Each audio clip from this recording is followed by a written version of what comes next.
Welcome back to Ramping Up Your English. This is segment 3 of episode 40. In our earlier segments, we worked on vocabulary, specifically naming the animals found on a farm. Now, as any farmer will tell you, it's a lot of work to care for domesticated animals. First, there's the matter of food. All living things need food, and farm animals depend on the farmer to eat. And so feeding farm animals can be as simple as using feed from a bag, but they have to get the right kind of food and the right amount. Managing pastures where animals graze can be complicated. Overgrazing can hurt the quality of the land and what it will grow. Sometimes the food from grazing must be supplemented with food like grains. Now, water is another need. Large animals like horses, cows, and pigs need a lot of clean water each day. A structure called a trough is often needed to collect and make available water in the volume needed for large animals. The trough has to be cleaned out from time to time. Smaller animals like chickens and ducks need less water, but the water still has to be kept clean. Now, some farms have streams flowing through them, but large animals can degrade the stream if they have access to it, making a sloppy mess of the bank and degrading the quality of water for wildlife downstream. Like all living things, farm animals need space. Just as we need space to move around and exercise, farm animals need to be able to move around. Now, most animals need a dry surface in which to stand, room to move, and to keep from getting bored, and the space to exercise, just as we do. Farm animals also need shelter. Now, they may need the shade of a tree to escape the hot sun or a shed to get out of the rain. They may need a barn to shield them from the cold wind in the winter. They may need protection from predators, especially the smaller farm animals like chickens and ducks. All these needs keep a farmer busy growing and harvesting hay and other food, moving animals so their grazing doesn't hurt the land, the actual feeding and cleaning the building and repairing the shelter, maintaining fences. Then there's the personal care, making sure animals are protected from diseases and caring for animals when they're sick. That may mean transporting the farm animals or paying for a veterinarian to visit. It may mean helping a horse or cow with the birth of a foal or a calf. It may mean raising a bunch of chicks from the hens. Most farm animals are kept because they provide some kind of product for the farmer. So there's also gathering eggs, milking cows, shearing sheep, and other work.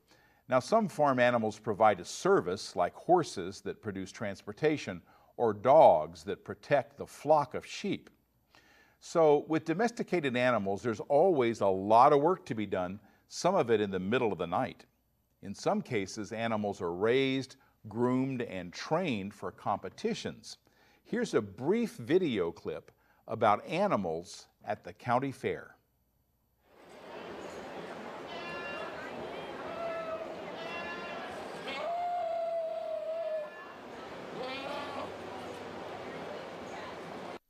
If you've never been to a county fair, you should go.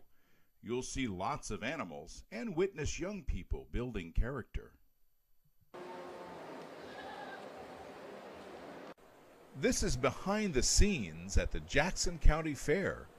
People who have cared for and trained these animals are getting them ready to compete.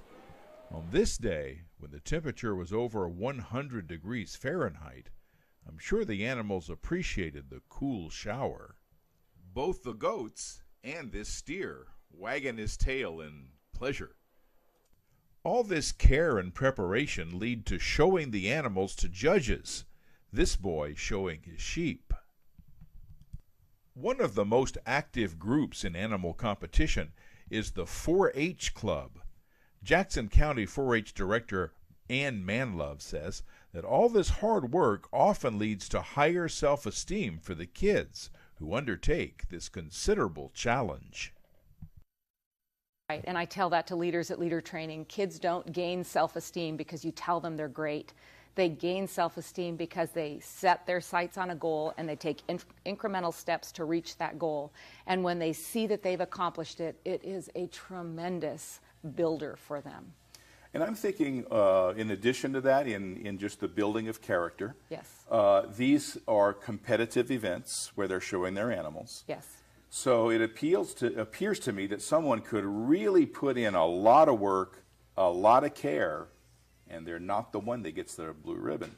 So what a great life lesson, it seems to me, is that there's still value in the effort, but it doesn't mean it always turns out with you on top of the pyramid. We talk to people about the value of learning to win and lose, and that there's a grace in that you do work. And, you know, there's always going to be somebody that has more money that might be able to buy a better animal or have, you know, better accoutrements, let's say, of the profession. But in the end, it is the work. It's the work ethic. It's the responsibility. That's what we're trying to develop. It isn't about the win. Along with 4-H, you'll see members of the FFA at the fair. FFA stands for Future Farmers of America. Both organizations involve taking on responsibility and forming a connection to the animals they raise and show. These events develop skills that are tied to animals. Ann Manlove notes that the 4-H teaches these skills through a hands-on approach. Well, they say kids only retain 10% of what they read, 20% of what they hear, 30% of what they see. And so it's when they're doing it and saying it that they really learn, they have the most learning take place. And so by putting kids in the role where they also then are teaching, which is a very important piece of our 4-H clubs, you know, where the older kids are teaching the younger kids, then they really learn those materials and those skills. Manlove made her comments on adventures in education on RVTV. You can't start too young to learn caring for animals. Local businesses meet that effort with their support.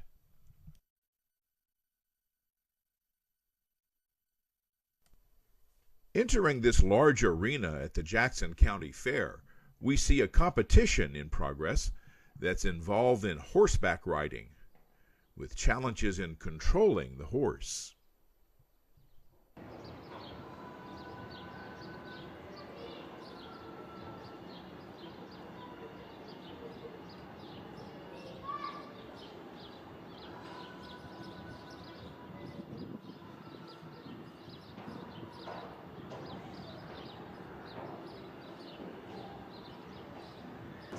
Let's watch this rider do the entire circuit.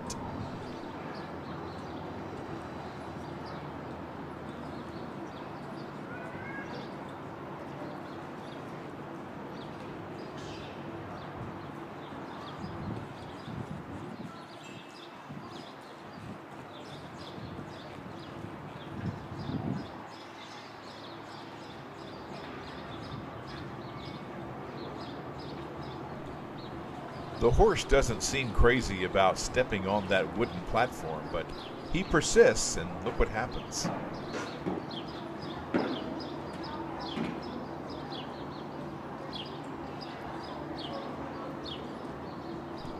In the lower corner of the screen, you can see the judges seated in the white chairs.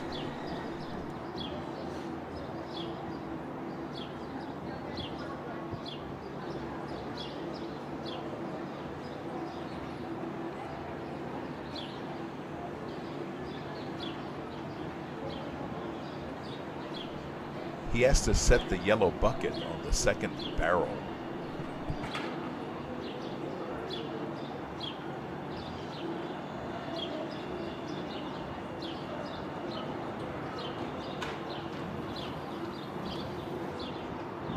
Now he gets the horse to weave in and out of these orange cones.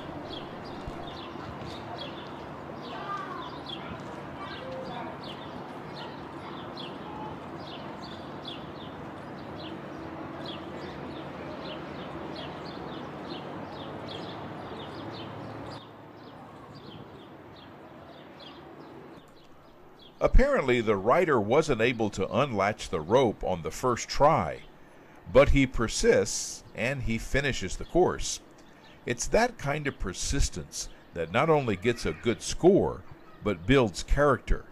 Ann Manlove of 4-H says that building character this way not only benefits the child, there's something in it for the whole community. And it's knowing that in our community, you take one kid at a time, but those kids move into our communities, and they're going to be the people that, pay taxes and have jobs and serve in leadership roles. And so it's just a critical thing to be developing our kids.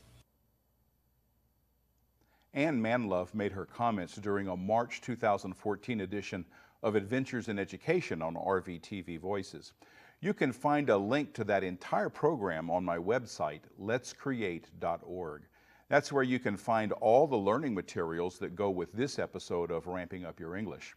You can watch the entire episode 40 from that site, or you can watch today's show in segments.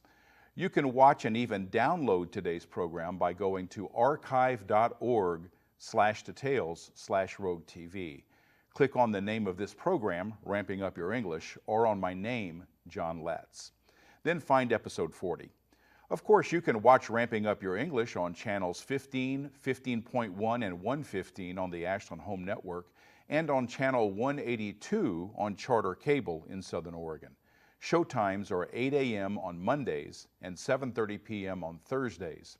Channels and showtimes may vary in other areas. Contact your local public access station to see the schedule in your area. I want to thank artist and performer Jin Yuen for her performance of Old MacDonald today. I want to thank my talented and loyal crew, and I want to thank you, our viewers. Join us next time for Ramping Up Your English. I'm John Letts. You've been watching Ramping Up Your English, a support program for intermediate level English language learners. Learn more.